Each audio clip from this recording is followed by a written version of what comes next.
Okay, this is getting into a bit of a scary topic, but I feel like it needs to be addressed because there's a lot of stories going around on the news about electric car fires. And I wanted to throw in my share about this because a lot of what the big media is reporting, a lot of it is very misleading. So today I want to discuss the topic of electric vehicle fires.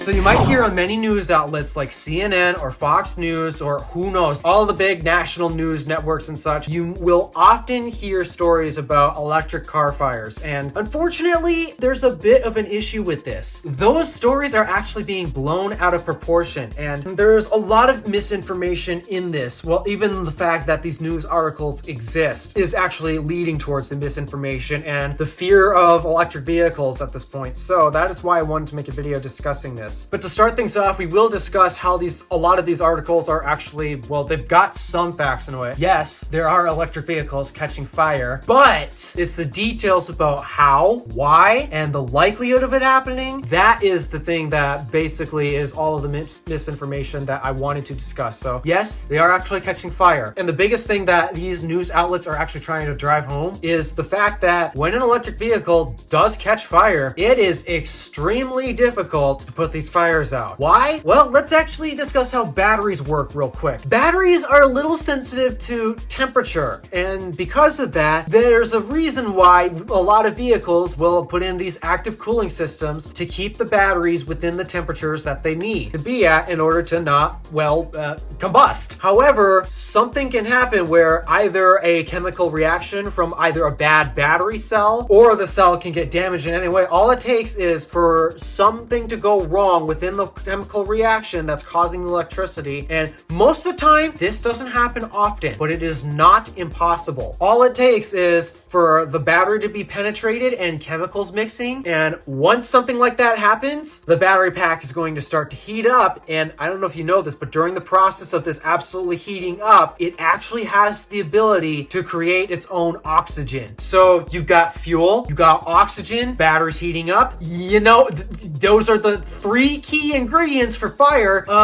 It's going to eventually combust. And the scary thing that actually a lot of firefighters are scared about, and first responders as well, and this is the big thing that's being blown out in the media, is the fact that it seems like once you initially put the fire out, it literally bursts right back to life. And that's because, again, these battery cells, they're creating their own heat, they're creating their own oxygen. The cells are literally fuel themselves. So yeah, you have a recipe for another fire again, even after you put it out. This is called thermal runaway. And just so you know, guys, this is not exclusive to electric vehicles. This is found in any device that uses a battery, like smartphones. If you guys watch my gadgets channel, then you probably are familiar of what happened to the Samsung Galaxy Note 7. That thing had a spontaneously combusting battery. It literally does the same thing that an electric car battery fire would do, just like in your smartphone. And it's not exclusive to smartphones either. It's happened in wireless earbuds that, need batteries to power them. It's happened in so many other electronic devices that use batteries, and electric cars, they're not excluded from this. It can happen to them. And the whole it bursting back up into flames thing, this is also true of what can happen with your smartphone. You might be able to put the fire out with a fire extinguisher on your desk before it spreads to it, but it won't be long before that fire starts up again because, again, the battery is fuel itself. It's already creating its own heat and its own oxygen, so it's going to fire that fire up once again. And this is the biggest thing that a lot of people are scared about. But the truth is, when you actually look at it, this is more of a firefighters and first responders problem. The second the vehicle catches fire, for the most part, it's already total. As a consumer, you don't really need to worry about trying to save the car after fire. Like, it's basically totaled at that point. But other safety aspects that you guys might be nervous about is,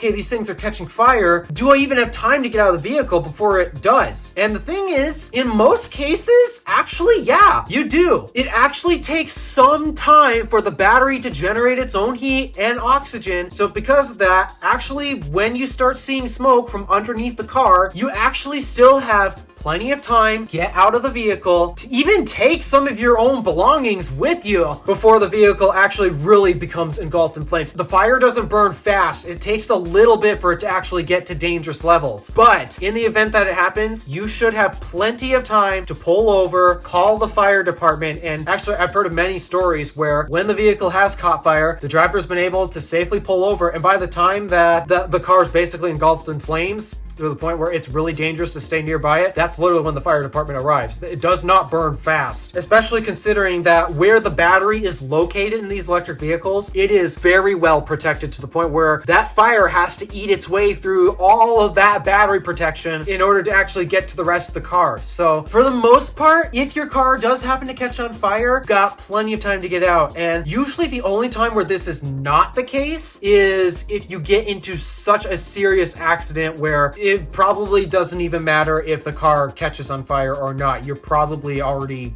well, dead anyways. So there is that one thing that I can't assure you of. These fires, they don't burn fast. You have time to get out of the car when you do see the smoke rising. And yes, these fires are difficult to put out because, well, it's basically starting up again. That's thermal runaway. In Europe, because there are so many more electric cars in Europe compared to the US, they've actually developed a system where if a car catches on fire and it's an electric car, they actually basically get a whole dump truck full of water and they submerge the vehicle in that for, well, however long it's necessary. And that usually does leave the flames that are in there just to smolder out. At that point, it won't be able to breathe. Yeah, that's Europe's solution. In Arizona and parts of California where it's extremely hot to the point where water probably wouldn't help anyway, they've actually basically hoisted up the cars and put it in a bin and filled it with sand. We'll do the same thing. It will leave the flames to smolder because it may be able to create its own heat and oxygen. However, it's not going to burn as well when it has the gases that are caused from the fire choking it. There are ways to deal with it, and it is very unfamiliar for a lot of the fire departments and first responders here in North America. They're in the process of still researching the best and most cost-effective way for dealing with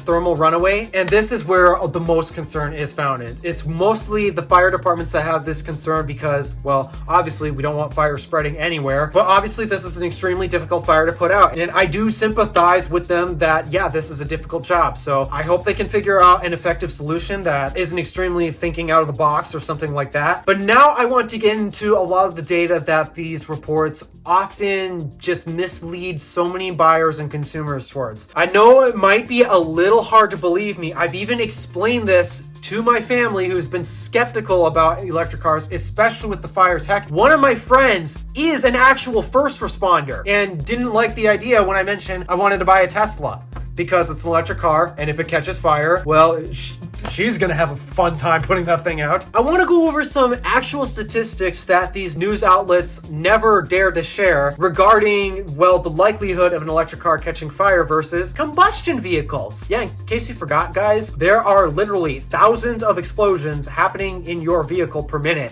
Yeah, there is opportunity for fires to even happen in internal combustion vehicles. However, these statistics, and I've looked at many websites, I've searched for anything to try to contradict this. But the truth is, and this is something that you will never see Fox News or CNN or Tucker Carlson ever report on when it comes to talking about electric car fires. Electric vehicle fires, be it thermal runaway or just whatever, something happens in the car. Electric car fires are less likely to happen than internal combustion cars. We've seen the statistics provided by Tesla and many other third-party researching firms, including the Department of Transportation Statistics. I don't remember their exact name, but even that department got in on some research, and from what we found, electric car fires are way less likely to happen. One statistic that I would really like to point out is between 1 billion miles of driving. I believe it's 1 billion. If it's not, I'll correct myself with text over the screen, but I believe I've heard in 1 billion miles of driving an electric car versus a gas car, 5 electric cars have caught fire in 1 billion miles of driving compared to 55 cars, compared to 55 gas cars. cars. This is an actual statistic you can look up. I don't know where it came from. Hey,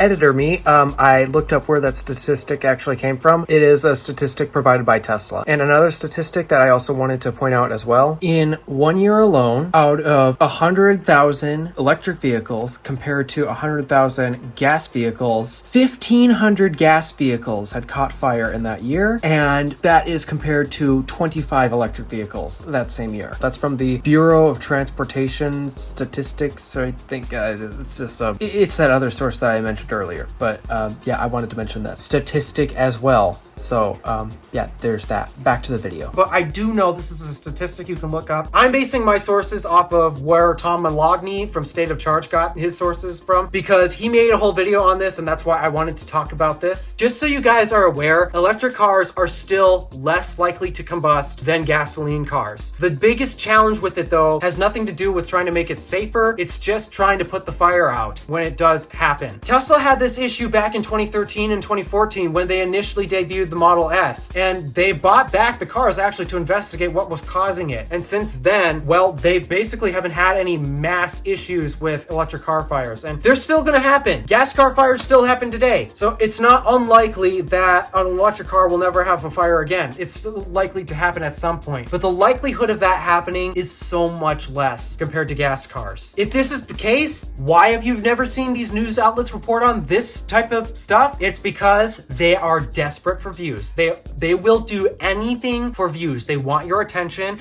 and hey, electric cars are the new thing. It's the new interesting topic. Oh my goodness, they're catching fire! Compared to, oh yeah, another gas car caught fire. Is that really news even? This is why this whole thing has gone blown out of proportion when statistics prove otherwise. So don't be nervous about this. The likelihood of an electric car fire is less likely than your gas car that you're driving today. And actually that kind of makes me a tad more nervous because I'm driving currently a gas car. So that means my car, Stardust, is more likely to catch fire than a Tesla. The only reason why you'll find electric cars catching fire is if the battery pack happens to get damaged somehow from driving. That's how most of them start. The battery has to get damaged. They don't typically ship from the factory broken. There has been instances where that's happened, like the Chevy Bolt, for example. But luckily, batteries have these excellent warranties where if something like that happens, most likely the manufacturer will cover you because well, that's not the driver's fault in that case, if the driver can prove it. Don't be as concerned as what all of CNN and Fox News is going to tell you. It's actually not that big of an issue. It's just a big issue for the fire department, and I hope you guys figure out a practical solution soon. All right, thank you for watching. Do me a favor and interact with the stuff below. My name is DeWolf, Random Alpha, signing out.